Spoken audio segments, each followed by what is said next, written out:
আসসালামু আলাইকুম। মেডিহেল টিভির ঔষধ পরিচিতি পর্বে আপনাদের সবাইকে স্বাগতম।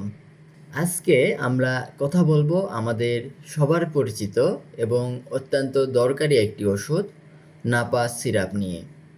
বিশেষ করে ছোট বাচ্চাদের ক্ষেত্রে কোন বয়সে কতটুকু নাপাস সিরাপ খাওয়াতে হয় এবং কি কি সমস্যায় এটি কাজ করে আজ আমরা বিস্তারিত জানব। নাপাস সিরাপের মূল উপাদান হলো প্যারাসিটামল। এটি মূলত বাচ্চাদের জ্বর এবং ব্যথানাশক হিসেবে কাজ করে। বাচ্চাদের সাধারণ সর্দি জ্বর, মাথা ব্যথা, দাঁত ব্যথা, গলা বা শরীরের যে কোনো ব্যথায় এটি খুব দারুণ কাজ করে।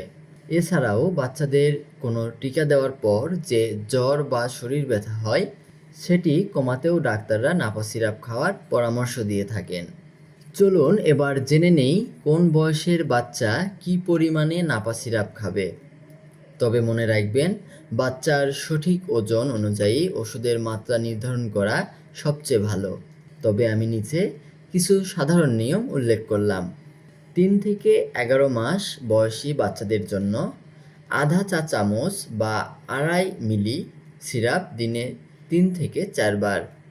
1 বছর থেকে 5 বছর বয়সী বাচ্চাদের জন্য 1 থেকে 2 চা চামচ অর্থাৎ 5 থেকে 10 মিলি সিরাপ দিনে 3 থেকে 4 বার।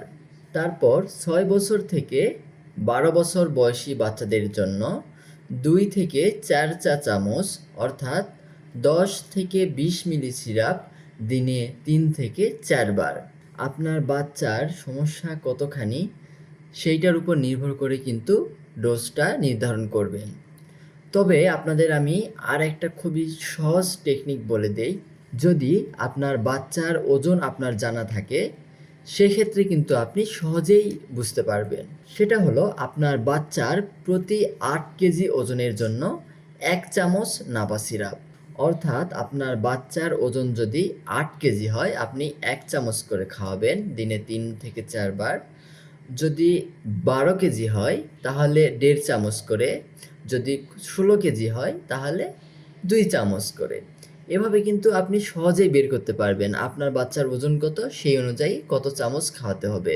অর্থাৎ প্রতি 8 কেজির জন্য 1 চামচ করে। ওষুধ খাওয়ানোর ক্ষেত্রে কিছু জরুরি সতর্কতা মেনে চলা প্রয়োজন। জ্বর বা ব্যথা না থাকলে শুধু শুধু নাপাস সিরাপ খাওয়ানো যাবে না। 2 ডোজ ওষুধ খাওয়ানোর মাঝে অন্তত 4 থেকে 6 ঘন্টার বিরতি থাকতে হবে এবং দিনে 4 বারের বেশি কখনোই নাপাস সিরাপ খাওয়ানো উচিত নয়। অতিরিক্ত মাত্রায় নাপাস সিরাপ খাওয়ালে বাচ্চার লিভারের মারাত্মক ক্ষতি হতে পারে, এমনকি বাচ্চার তাপমাত্রা অনেক কমে যেতে পারে। এটা কিন্তু আপনার মেডিকেল ইমার্জেন্সি হিসেবে তখন ধরতে হবে। সবশেষে একটি কথা, 3 মাসের কম বয়সী বাচ্চাদের ক্ষেত্রে এবং বাচ্চার জ্বর যদি 3 দিনের বেশি স্থায়ী হয় তবে নিজে থেকে ওষুধ না খাইয়ে অবশ্যই একজন রেজিস্টার্ড শিশু বিশেষজ্ঞ ডাক্তারের পরামর্শ নিতে হবে। আজকের ভিডিও এ পর্যন্তই।